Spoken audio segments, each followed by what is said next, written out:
Sir తీసుకొని వెళ్ళిన తర్వాత ఆయన సెంట్రల్ గవర్నమెంట్ ఎంప్లాయ్ గురించి ఎంత చెప్తున్నా అంటే, ఈయన సెంట్రల్ గవర్నమెంట్ ఎంప్లాయ్, నెలకు 2.5 లక్షలు ఇన్కమ్ ఉంటుంది సార్, నువ్వు ప్లాన్ చెప్పడానికి రావాలంటే సలీం సార్ వండుకుంటా ప్లాన్ చెప్తున్నాడు.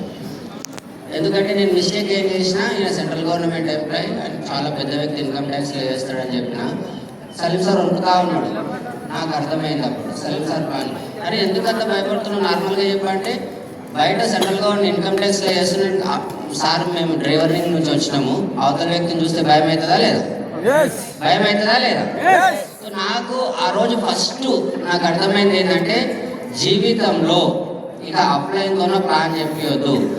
నాకు తెలిసిన వ్యక్తులు ఎవరైతే ఉన్నారో, ఆయన సెంట్రల్ గవర్నమెంట్ ఎంప్లాయ్ కానీ, రైతు కానీ, మా అన్న కానీ, మా తమ్ముడు కానీ, మా వదినమ్మ కానీ, మా చెల్లె కానీ నాతోనే ఫ్రీగా ఉంటారు, కానీ మా అప్లైన్తోనే ఫ్రీగా ఉండరు. వాళ్ళ గురించి టోటల్ నాకు తెలుసు. కాబట్టి నేను వీళ్ళతో ప్లాన్ అని చెప్పేసి నేను అప్పుడు నేర్చుకున్నా. మా ఇంట్లో ప్లాన్ పర్ఫెక్ట్గా నేర్చుకున్నాను. నేను చాలాసార్లు మీటింగ్లలో చెప్పాను, మా భార్యను కూర్చోబెట్టి ప్లాన్ చెప్తే నాకు తలనొప్పి వస్తుంది అంటే, వేరే అబ్బాయికి 50 రూపాయలు ఇచ్చి లేసు థమ్స్అప్ బాబు, ఆ సెంట్రల్ గవర్నమెంట్ ఎంప్లాయ్ కొడుకే,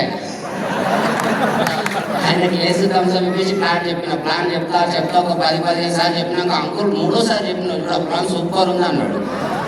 థమ్స్అప్ అయిపోయింది, అది వెళ్ళిపోవచ్చు. సో ప్లాన్ నేర్చుకున్న తర్వాత నేను ఫస్ట్ ప్లాన్ సింహాచారి సార్ వాళ్ళ ఇంటికి వెళ్ళిన, మా సవిత నాకు సూపర్వైజర్, నేను ప్లాన్ చెప్పడానికి పోతున్నా, నాకు లోపల భయం ఉంది, ఎట్లుందో తెలియదు, కానీ మా సూపర్వైజర్ ఎవరు నాకు తెలియదు, నా డౌన్ లైన్ ఆమె నాకు సూపర్వైజర్. అన్న నువ్వు ఇది మంచిగా చెప్పినావు, సలీం అన్నలాగానే చెప్పినావు, కానీ ఇది మిస్టేక్ చేసినావు అని చెప్పింది. అక్కడ నాకు మైనస్ ఇంకొకటి ఏం కనబడింది అంటే, సలీం సార్ నీట్గా తెల్ల షర్టు నల్ల ప్యాంట్ వేసుకున్నాడు, నేనేమో హాఫ్ షర్టు ఇది కాకి కలర్ ప్యాంట్ వేసుకున్నాను. నాకు ఇప్పటికీ బాగా గుర్తు, చేసిన మిస్టేక్ కదా. సో ఫస్ట్ వన్ అప్లైతో ప్లాన్ చెప్పొద్దు, రెండోది మన డ్రెస్ నీట్గా ఉండాలి. నేను సలీం సార్కి ఏమో రెస్పెక్ట్ ఇస్తూ నేను పోతేనేమో దా తమ్మి కూర్చోడు అంటున్నాను, ఆయనేమో సార్ అంటూ నన్నేమో తమ్మి అంటుంది.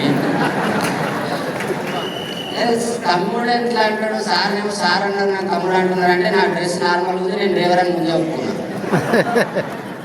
నాకు లోపల కూడా భయం అవుతుంది, ఇప్పుడు భయం అయినట్టు అప్పుడు కూడా భయం అవుతుంది. సో నేను ఇది కాదని చెప్పేసి మళ్ళీ నేను తెల్ల షర్టు నల్ల ప్యాంటు ఉన్న దాంట్లో నీట్గా రెడీ అయ్యి, సేమ్ సలీం సార్ లాగా బ్యాగ్ కొనుక్కున్నా, సేమ్ సలీం సార్ లాగా డెమో కిట్ కొనుక్కున్నా సలీం సార్ని అడిగి. సో అప్పుడు నేను సెంట్రల్ గవర్నమెంట్ ఎంప్లాయ్తో పోయినా నేను ఫ్రీగా ప్లాన్ చెప్పడం, డ్రీమ్ ఎక్సర్సైజ్ చేయాలి, ప్లాన్ చెప్పాలి, ప్రోడక్ట్ ఇవ్వాలి. డ్రీమ్ ఎక్సర్సైజ్ చెప్పాలి, ప్లాన్ చెప్పాలి, ప్రోడక్ట్ ఇవ్వాలి. నేను ఏడ ప్లాన్ చెప్పినా మీటింగ్కి ఇన్వైట్ చేస్తుంటే, నాకు హిందీ में ट्रांसलेट होगा, टेंशन मत लो. तो ప్లాన్ చెప్పి ప్రోడక్ట్ ఇచ్చి మీటింగ్కి ఇన్వైట్ చేస్తుంటే, నేను మళ్ళీ చెప్తున్నాను, మీరు కొత్తగా వచ్చిన వాళ్ళు ప్లాన్ పర్ఫెక్ట్గా నేర్చుకోండి. అండ్ నేను ఇంతవరకు కూడా ఫోన్లో ఒక్కరు కూడా ప్లాన్ చెప్పను,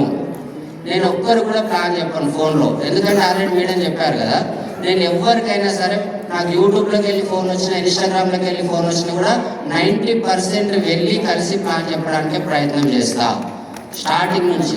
ఇప్పుడు అంటే కొంచెం టైం దొరకట్లేదు, వాళ్ళని నియరెస్ట్, అప్పుడు మీటింగ్ లేకుండా కాబట్టి కలిసి చెప్తుంది. కానీ ఇప్పుడు నియరెస్ట్ మీటింగ్ చాలా మీటింగ్స్ ఉన్నాయి కాబట్టి ఆ నియరెస్ట్ మీటింగ్ పంపిస్తా, అది చూసి నాకు ఫోన్ చేసి నచ్చితే అని చెప్తా. సో కాబట్టి మీరు దయచేసి ఫోన్లలో ప్లాన్లు చెప్పకండి. ఫోన్లో నేను ఇన్వైట్ చేసే విధానం కూడా నేను చాలాసార్లు చెప్పాను, మళ్ళీ చెప్తున్నాను. ఇన్వైట్ చేసినప్పుడు నేను ఒక కంపెనీలో జాయిన్ అయినని నేను ఎప్పుడు ఫస్ట్ ఒకరిద్దరు చెప్పినా, అది అనుభవం అయింది. 3ఓసారి చెప్పడం ఆపేసిన. అన్నా నిన్ను చూసి చాలా రోజులు అయింది.